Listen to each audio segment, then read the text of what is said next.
Hey, algebra students, we are at the end of chapter 4. Today is going to be one more review day before we take the test. Tomorrow is going to be the test. Remember, you can absolutely use notes on this test. You should absolutely have a calculator available. If you don't remember any of the formulas or forms, please make sure that you have those as notes. In fact, I'm going to write those down right now on this slide. So if you need to, you can write them down, pause it if you need more time. But the slope formula is y sub 2 minus y sub 1 over x sub 2 minus x sub 1. That's where we're subtracting the y's on the top, subtracting the x's on the bottom, rise over run, changing y over the change in x, any of those ways that you want to talk about that. Slope-intercept form is, that's what we usually want our final answer in. It's y equals mx plus b. Remember, the m is the slope, the b is the y-intercept, and point slope form is sometimes our kind of in between. Sometimes we'll stop with point slope, but point slope form is a really easy way to get that equation. If we have a point and a slope, we start with point slope. So we're going to have y minus y sub 1, that's the y number from the ordered pair, equals m times x minus x sub 1. That's the x number from the ordered pair. Now, what I'm going to do for the review today is I'm going to go through the entire review worksheet. If you want to fast forward through and just look at the parts that you need help with, I am perfectly fine with that. But just know that everything is here. I'll explain everything. So if you're stuck on anything, this would be a really good thing to spend some time with before you take the test. So for number 1, write the equation of the line in slope-intercept form with the slope of 3 and the y-intercept is negative 2. Now, this ordered pair that they've got written here, 0, negative 2, if you would graph that, remember, that would be right here. That's just the b. So b is negative 2. The m is 3. So my equation is going to be y equals 3x minus 2. The equation for point slope form, I just had it on the last slide. It's y minus y sub 1 equals m times x minus x sub 1. And find the equation of the line in slope-intercept form that passes through a certain point, negative 4, 8, and the slope is 3/4. And again, I know that some of you see that slope as a fraction, and you worry about that a little bit, but I promise this works out nicely. Now, I've got a point and a slope. I know that I want slope-intercept form, but we're going to start with point-slope form. So I'll say y minus my y number equals m times x minus my x number. And then what I need to do here is get the y by itself. So this is always 2 steps. We're going to distribute first, and then we'll move the 8. So y minus 8 equals 3/4 x plus, now 3/4 of 4 is just 3. Feel free to use a calculator if you want to, but 3/4 times 4, or 4 over 1, that's just 3. And then the last step is I want to move the 8. So I get y equals 3/4 x plus 11. Okay, there's the first 3 problems done. Number 4, write the equation in slope-intercept form for a line that goes through these 2 points. Now, because I don't have the slope yet, that's got to be my first step. Slope-intercept, point-slope, both of them have slope in the name. You need the slope. So when we're finding slope, I'm going to subtract the y's on the top and the x's on the bottom. So from this, you can label all your ordered pairs, x and y and x and y, and we'll make these my 1s and these are my 2s. So my y sub 2 that I have it labeled as, it's going to be negative 4, and then y sub 1 is 6. X sub 2 is negative 1 minus negative 3. So I would do a keep, change on the top and the bottom. So I'm going to get that my slope is going to be a negative 10 over a positive 2, which is now a negative 5 for my slope. Once I know that, I don't care which ordered pair you pick. It really, truly does not matter which one you pick. It'll work out the same when we get to slope-intercept form. It'll look a little bit different for point slope, but slope-intercept will be fine. I'm going to pick this second order pair because personally I do kind of like the negatives in there because it'll change into keep, change, change. So I'm going to have y minus my y number equals my m, which I just found, and then x minus my x number. So I have y plus 4 equals negative 5x plus negative 5. And now we get rid of the 4. So I'm going to get that y equals negative 5x plus a negative 9 or just minus 9. For number 5, writing this in slope-intercept form, if I have a graph, you should be able to find the two pieces of information that I need. Remember, slope-intercept form, I need the slope and I need the y-intercept. Please make sure you're looking at the y-intercept, not the x-intercept. So for this graph, right here is my y-intercept. B is equal to 1. The slope, I have to find where it crosses on a nice grid mark from there. So right here is a good spot, it looks like, and right there. So this is a negative slope. A lot of people are still forgetting the negative part. Please start by just looking at your graph and realizing it's going downhill, negative. This is moving down 1, 2, 3, 4, and over 1. 1, 2, 3, 4, over 1. So it's a negative 4 over 1 or just a negative 4. So my equation will be y equals negative 4x plus 1.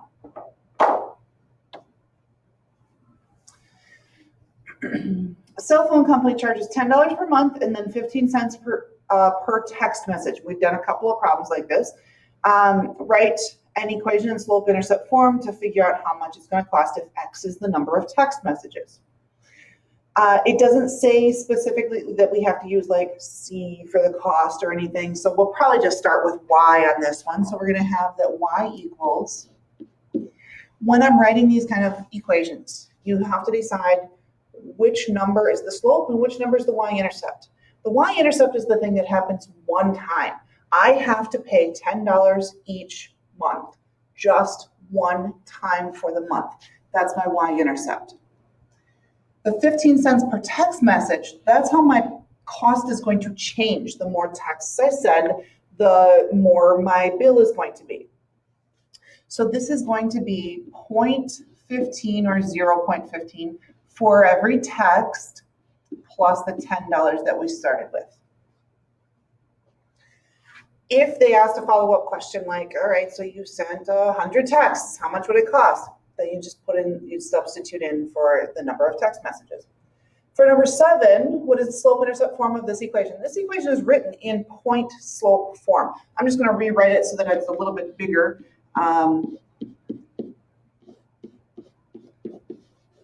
And I want to change a couple of things. Like, for instance, I'm going to sneak a 1 right there. I'm going to do, I guess we don't really need to keep change. So I've got y minus 4 equals negative 1x plus a negative 9. And then I would add 4. So y equals negative 1x. Negative 9 plus 4 is negative 5. So plus a negative 5 or just minus 5. The 1 doesn't really need to be there, but the negative in front of the x really does need to be there. Number 8, what is the point slope form of an equation that goes through those 2 points? So again, I need the slope. That's something that has to happen, right? So here is our x and our y, x and y. We'll make these our 1s and these are our 2s. So for my slope,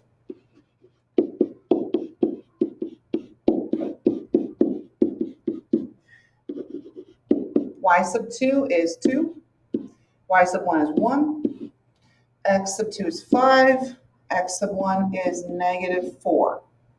So we'll do a keep, change right there. My slope is going to be 1 over 9. Now remember, point slope, I can pick either point. I don't even need to do any distribution or like basically cleaning up this equation. So if I pick the first point, I would have y minus my y number equals my slope times x minus my x number. That's if you use the first one. Or if I use the second one, I would have y minus my y number equals my slope, x minus my x number. It doesn't matter which one you have, both answers would be perfect on the test.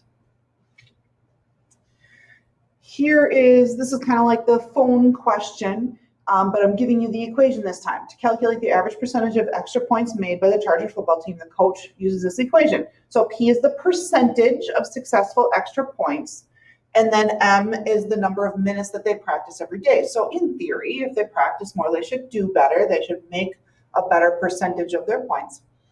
So this number 9 is asking, what's the average percentage made without practicing? That means 0 minutes of practicing. Really, I'll show this as a substitution, but the minutes of practicing is going to be 0. Well, anything times 0 right here, that's just going to be 0. 0 plus 20 is 20. That means without practicing, they're going to probably make about 20% of their attempts. If a student or if an athlete practices for 2 hours, now here's the thing, this is talking about minutes that they practice. If you would just put a 2 in here, it's not going to make a real big difference because it's going to be calculated 2 minutes. For 2 hours, 2 hours is really 120 minutes. So I would have my percentage will be 0.5 times 120 plus 20. So half of 120 is going to be 60 plus 20 is going to be 80. So if they practice for 2 hours, in theory, we're saying that they should be making probably about 80% of their kicks. For 11 and 12, we have a graph for each of these. I want to write the equation in point slope form and in slope intercept form. Now, realistically, from a graph, we rarely get point slope form. We almost always just go right to slope intercept form, but we can certainly do this. The slope is going to be needed for both of them, right? It's in both of the names. So the slope on this first graph is a negative slope. It's moving down 1, 2, 3, 4, 5, 6, and over 2. Well, negative 6 over 2 can be simplified to just negative 3 over 1, or just negative 3, right? That means that I could have gone 1, 2, 3, and over 1, and right there's a point. So my slope is negative 3. Then I'm going to pick one of these two ordered pairs for point slope. It really doesn't matter which one of them I pick. So if I would pick this point, for instance, I would have y minus my y number equals m times x minus my x number, which is 1. Okay. If you have this graph, you can absolutely just look at this. We already counted our slope. I know I kind of wrote over it, but my y-intercept is going to be, let me use a different color so you can kind of see it. My y-intercept is going to be right here at 9. So I could just write my equation right now. I'm going to take this opportunity to practice one more time getting slope-intercept form, but I'm telling you it should be y equals negative 3x plus 9. When I distribute for this, I'll have y minus 6 equals negative 3x, and then negative 3 times the negative 1 is positive 3, and then we're going to add 6, which gives me y equals negative 3x plus 9, which is what we said it would be. So on this one, let's just do the slope-intercept first, right? This has a negative slope. This is going down 1 over 1, down 1 over 1, down 1 over 1. So my slope is negative 1. So y equals negative 1x, and the y-intercept is right here at negative 2. Okay? Now that I know that my slope is negative 1, I could use that with this point that's graphed right here, which is at negative 1, 2, 3, 4, negative 4, 2, and I'll get my point slope equation. So I'll have y minus my y number equals my slope times x minus my x number.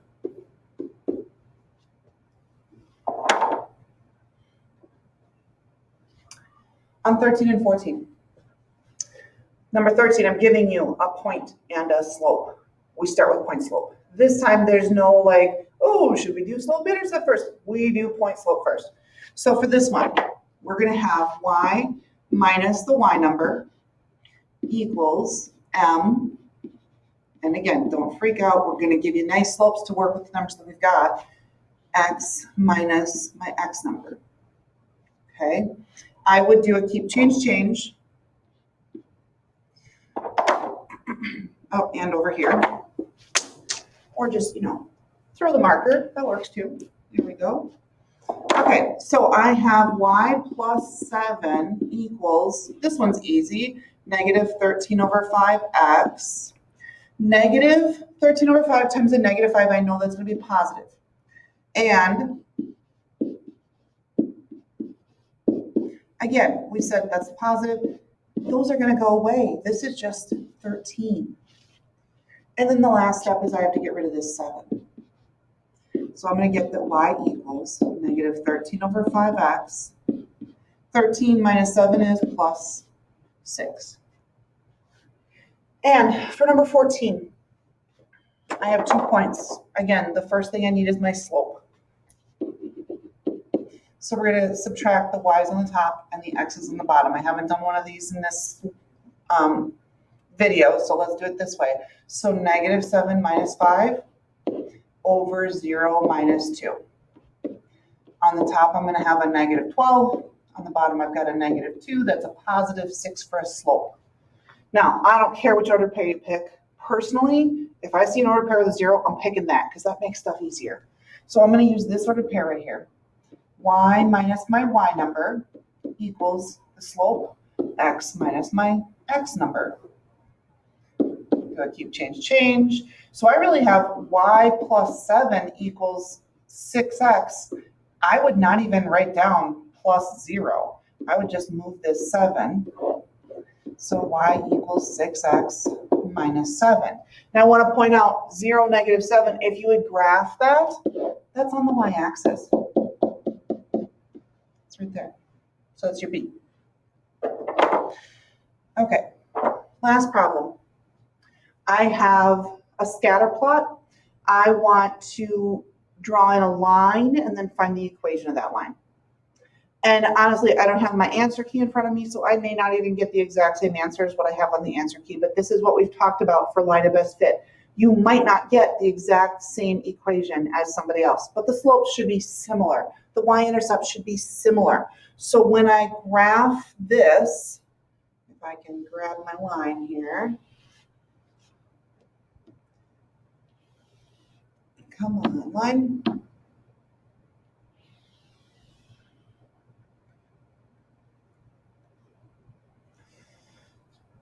I guess that's okay. I've got a couple of points above. I've got a couple of points below. Maybe lift that a little bit, but not much. Okay. I'm going to find some points that are right on, like easy points to find on my line. This point right here is at 8 and 40. And then I'm going to go with this point right here, which is at 190. Okay. Honestly, that's the only part that's different than any of the other work that we've done. Once I have 2 points, I know how to get the equation of the line. I just have to know where to draw the line and which points to pick. So, like I said, this may not be the same points that I used on my answer key. I don't remember. But my slope is going to be my y numbers on the top. So 40 minus 40, not 4, 40 minus 90. And then on the bottom, I'm going to have 8 minus 1. So negative 50 over negative 7. Now, I know that that's going to be a decimal. It's not exact. It's not perfect. However, if that had been a 49 over 7, this would be exactly 7. So this is just a little bit more than 7. It's okay to get a decimal answer when we have this. It is going to be, I made a mistake here because that's not going to be a -7. That's going to be a +7. It is going to be negative because it's going downhill. So I will have 50 divided by 7. I've got about 7.14 for my slope, okay? Your slope should be around that. And I forgot the negative again. It's -7.14. Now I'm going to pick one of the two ordered pairs. I don't care which one. I'm going to pick the one that has a 1 in it. That's almost as good as 0. So y minus my y number equals, sorry, I'm making all kinds of mistakes on this last problem. -7.14 times x minus my x number.